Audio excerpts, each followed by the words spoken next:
오늘은 누구보다 빠르게 남들과는 다르게 2022년을 맞이하기 위해 달라진 정부의 정책에 대한 정보를 준비해봤어. 2022년 이민년은 검은 호랑이의 해야. 2003년생이 20살이 되고 1993년생이 30대에 접어들어. 올해는 쥐띠, 용띠, 원숭이띠가 3대라고 하니까 특히 주의하면 좋겠지? 공휴일은 총 67일로 2021년과 같아. 설날이 2월 1일 화요일인데 앞뒤로 하루씩, 그리고 그 전주의 주말까지 하면 1월 29일 토요일부터 2월 2일 수요일까지 총 5일의 연휴가 생긴 거지. 추석은 9월 10일 토요일이라 12일의 대체 공휴일을 적용해. 그래서 9월 9일 금요일부터 9월 12일 월요일까지 총 4일간 추석 연휴를 보낼 수 있게 돼. 10월 9일 한글날도 10일 월요일에 대체 공휴일을 적용해서 올해의 대체 공휴일은 총 2개인 셈이야. 12월 25일 크리스마스는 일요일이지만 국경일이 아니라 아쉽게도 대체 공휴일 적용 대상에서 제외되었고, 2022년에는 특별하게 제20대 대통령 선거가 3월 9일 수요일에 있고 6월 1일 수요일에 제8회 전국 동시지방선거가 있으니 이 점도 참고해두면 좋겠어. 2022년의 최저시급은 얼마일까?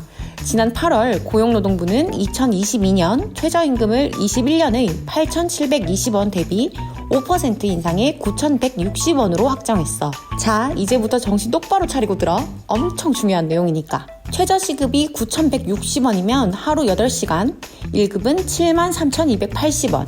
주 5일 근로시간에서 유급휴일 8시간을 포함해 총 48시간이라고 하면 주급은 439,680원이야. 유급휴일 8시간이 왜 발생하는지 알려줄게. 우리나라 근로기준법 주 15시간 이상 근무하는 근로자가 일주일 동안 개근한 경우 주 1회 유급휴일을 부여하여야 하는데, 이때 지급하는 수당이 바로 주휴수당이라고 명시되어 있어. 주 5일, 주 40시간 미만의 근로자여도 주 15시간 이상 근로를 할 경우 시간에 비례하여 주휴수당을 지급하여야 한다고 해. 주휴수당은 일주일에 평균 15시간 이상 근무한 근로자를 대상으로 1일의 임금액을 받을 수 있지. 아까 주급을 계산할 때 8시간에 대한 임금을 더한 것처럼. 이해되지? 일 8시간, 주 40시간이라는 같은 조건을 적용했을 때 한 달의 급여는 200만원에 조금 못 미치는 191만 4,440원이고 이를 세전 연봉으로 보면 2,297만 3,280원이네. 임신, 출산, 육아와 관련한 제도에도 변경사항이 있어. 먼저 임신, 출산 진료비인데 기존의 임신 여성에게 제공되는 60만원의 임신, 출산 진료비 바우처의 한도가 100만원으로 약 60%가량 상향되었어. 2022년 1월 1일부터 출생하는 아이에게는 200만원의 출산 지원금이 지급되는데 이를 천만남 꾸러미, 천만남 이용권이라고 부른대. 지자체별로 지급했던 출산지원금 제도를 보건복지부가 통합해서 출생지에 상관없이 모두 동일하게 지급하기로 한 거지. 전체 200만원에 150만원은 국비, 나머지 50만원은 지방비로 나눠 부담한다고 해. 어린이집이나 종일제 아이돌봄 서비스를 이용하지 않고 가정에서 지내는 경우에 나이에 따라 매월 만 0세는 20만원, 만 1세는 15만원, 만 2세부터 7세 미만은 10만원의 양육수당을 받았었는데 앞으로는 영아수당이라는 걸 별도로 만들어서 만 2세 미만의 지급수당을 30만원으로 증액해서 지급하기로 했어.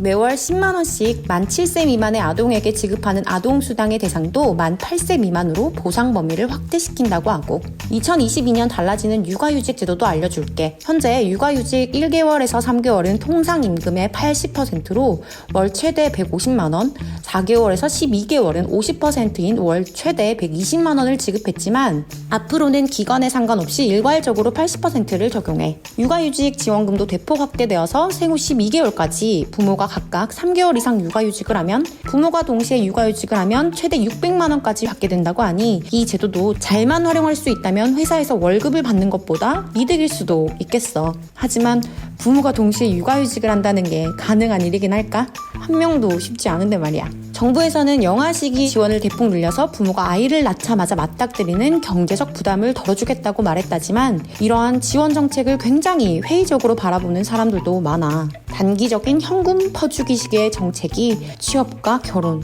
출산 등의 근본적인 문제를 해결할 수 없다는 거지. 이와 같은 정부의 다양한 지원 정책으로 하여금 우리의 삶이 긍정적인 방향으로 나아간다면 좋겠지만 솔직히 현 상황은 그렇지 않다고 생각해. 돈은 돈대로 나가는데 저출산, 고령화 문제는 나아지기는커녕 점점 더 심각해지고 있으니 하지만 정부의 책임을 전가하거나 방관하기보다는 일하기 좋은 회사, 아이 키우기 좋은 사회를 만들기 위해서 나부터가 인식을 바꿔야 세상도 달라질 수 있지 않을까?